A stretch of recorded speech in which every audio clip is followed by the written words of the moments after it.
Здравствуйте, дорогие родители! Меня зовут Шамиль Ахмадуллин, и вы на канале Школы скорочтения и развития интеллекта у детей.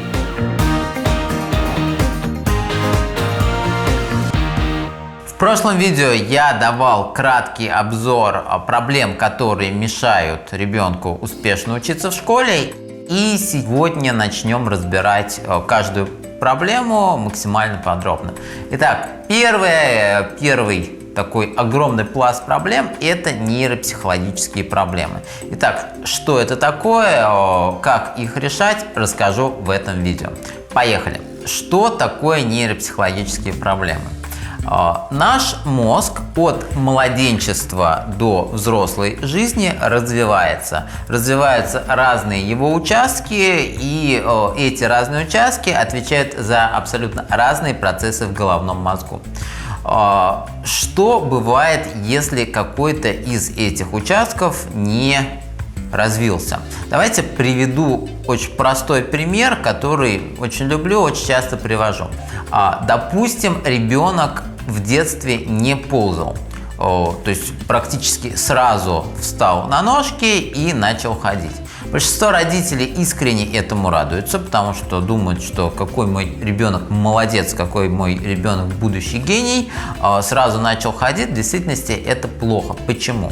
Потому что в процессе ползания у ребенка развиваются участки мозга, которые отвечают за пространственную ориентацию и, в частности, за почерк.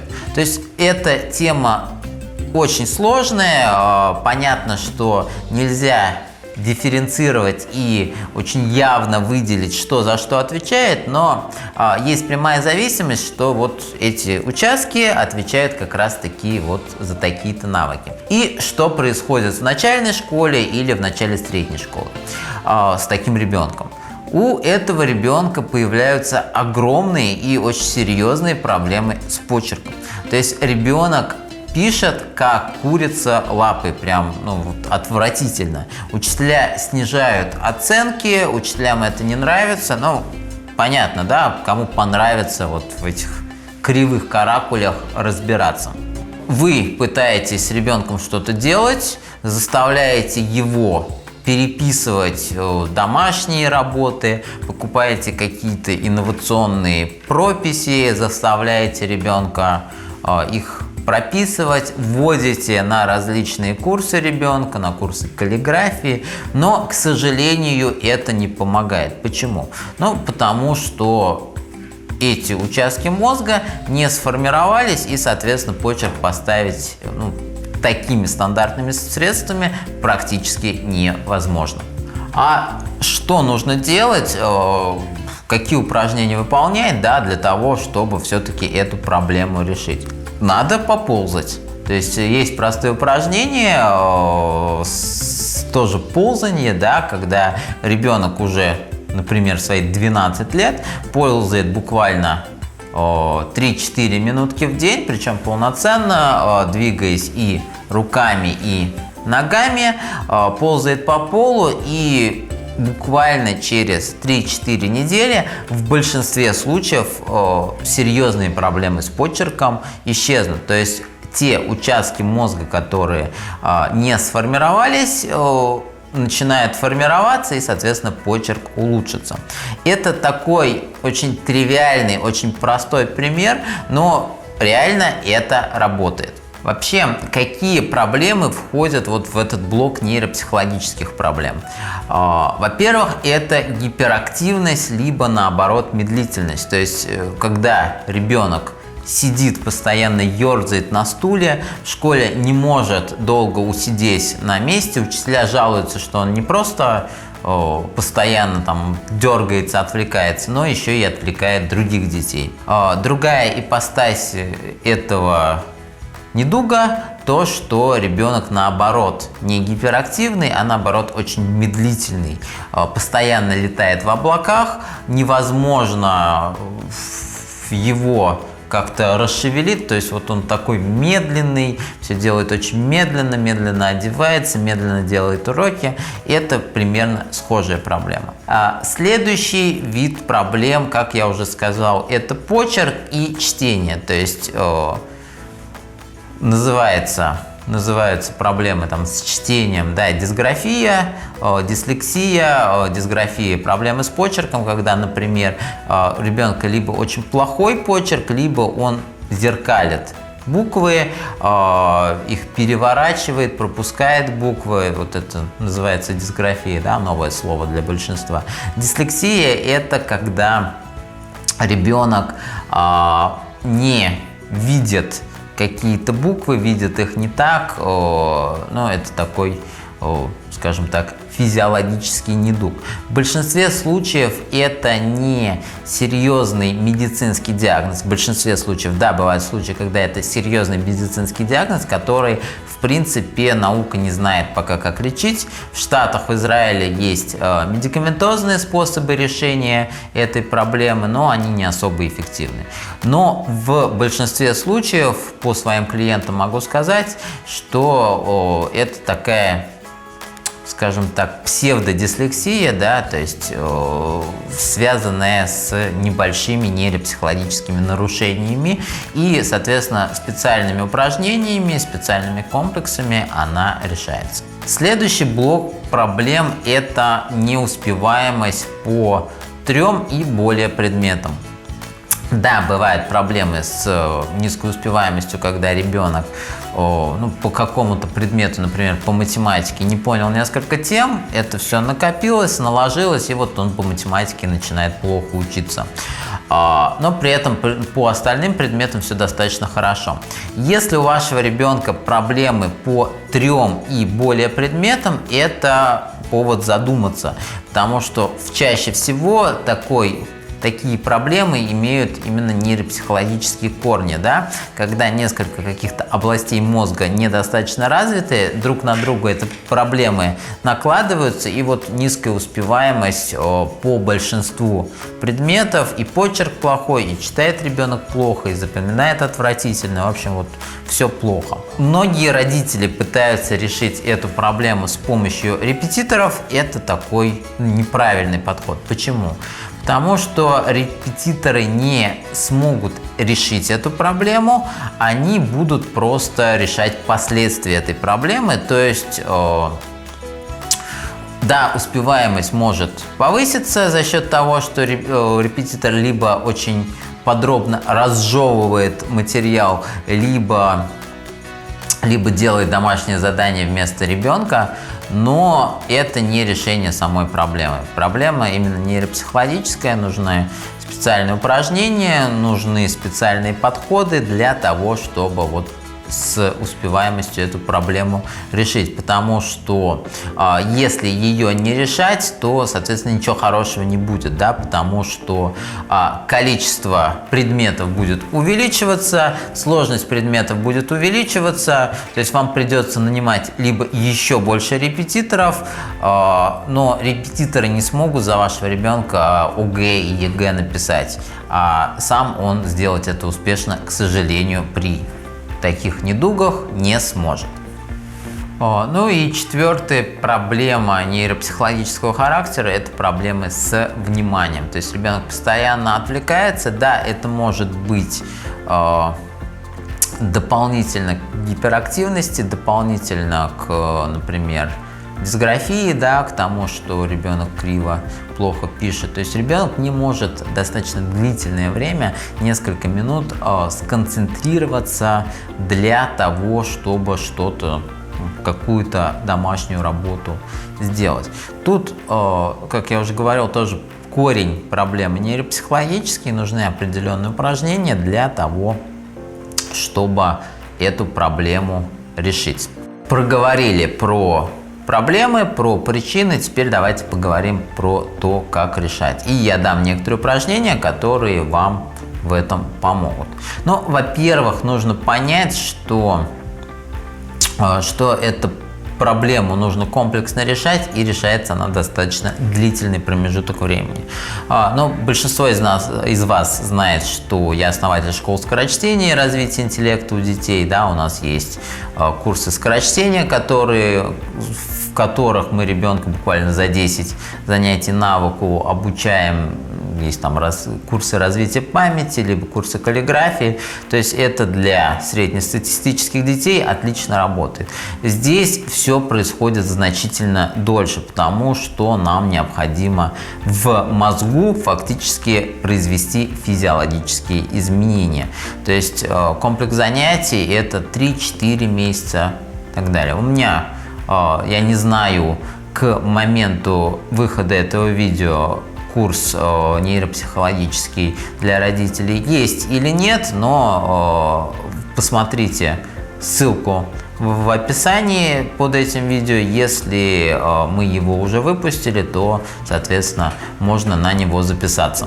Мы поговорили про проблемы, про их причины. Теперь давайте поговорим о том, как эти проблемы решать. Но сразу вас расстрою, эти проблемы решаются достаточно долго, ну и сложно. То есть это не похоже на, например, наши курсы скорочтения или развития памяти, да, в которые вы знаете, что в моих школах есть, где мы там за 10 занятий учим ребенка в 2 раза минимум быстрее читать и понимать прочитанное, и гарантируем результат. С такими ребятами все делается значительно дольше. Почему? Потому что нам фактически нужно мозг ребенка изменить. То есть вот те участки мозга, которые недостаточно развились, либо развились неправильно, развить до нужного уровня. Дам вам сейчас небольшой набор из упражнений. Возможно, он вам поможет, но все же рекомендую обратиться либо к нейропсихологу. К сожалению, это тоже большая проблема, потому что эта область достаточно новая для России, и качественных нейропсихологов можно, наверное, по пальцам 2 рук пересчитать, и есть они только там в Москве, в Петербурге, в самых крупных городах. Для тех, кто не в супер крупных городах и не готов очень много платить, я готовлю курс нейропсихологический онлайн, который, возможно, к моменту просмотра этого видео вами уже вышел. Ну, если еще не вышел, то, соответственно, через месяц-полтора посмотрите еще раз, и, скорее всего, он уже к этому моменту выйдет. Итак, комплекс упражнений. Какие упражнения нужно делать? Скажу самые базовые. Во-первых, это так называемые упражнения на синхронизацию полушарий. Так они называются, так их многие знают. В действительности ничего они особо не синхронизируют, но не суть. Итак, в чем смысл этих упражнений? Смысл этих упражнений очень простой. Одной рукой мы делаем какое-то одно движение, например, вот так, да, другой рукой другое. И резко меняем положение рук. Либо, например, вот такое упражнение, да, когда я просто в обратном порядке пальчики, вот уже запутался, перебираю. Начинаем с прямого перебирания и потом тренируем обратное перебирание, когда одной рукой в одну сторону, другой рукой в другую сторону. Следующее очень полезное упражнение в Инстаграме, я думаю, я его уже показывал, называется ребро, кулак, ладонь. То есть ребенок делает вот так. Ребро, кулак, ладонь. Ребро, кулак, ладонь. Ребро, кулак, ладонь. У меня достаточно неплохо получается. Попробуйте сами, попробуйте с ребенком сделать. Скорее всего, получится значительно хуже. Потихонечку увеличиваем скорость, делаем сначала левой рукой, потом правой рукой, ребро, кулак, ладонь, ребро, кулак, ладонь. То есть необходимо увеличивать скорость, там через 10-15 повторений начнете запутываться, скорее всего, ну, возможно, даже раньше. Следующее полезное упражнение, в основном у ребенка, если не сформировано правильное движение глаз, то у него серьезные проблемы с чтением. То есть он читает, абсолютно не понимает прочитанное, потому что движения глаз не сформированы. Как их сформировать? Да? Читать с помощью пальца, либо с помощью ручки. То есть ребенок читает и пальцем ведет под строчкой, медленно, планомерно, либо ручкой ведет под строчкой и глазами следит за движением пальца и руки. Дополнительное упражнение на движение глаз, то есть вы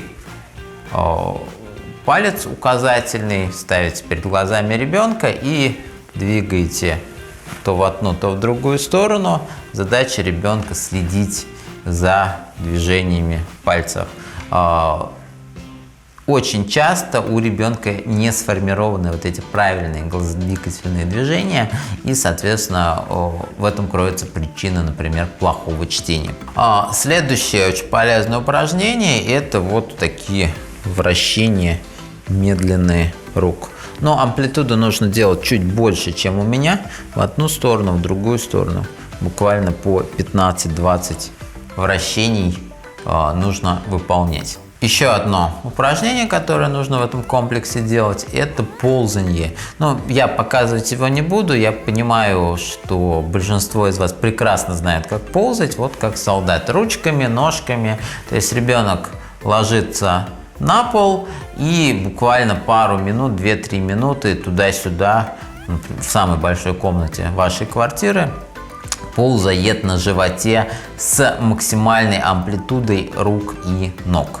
Даже этих упражнений достаточно для того, чтобы вы через пару месяцев увидели уже достаточно хорошие результаты, то есть увидели динамику, что все улучшается.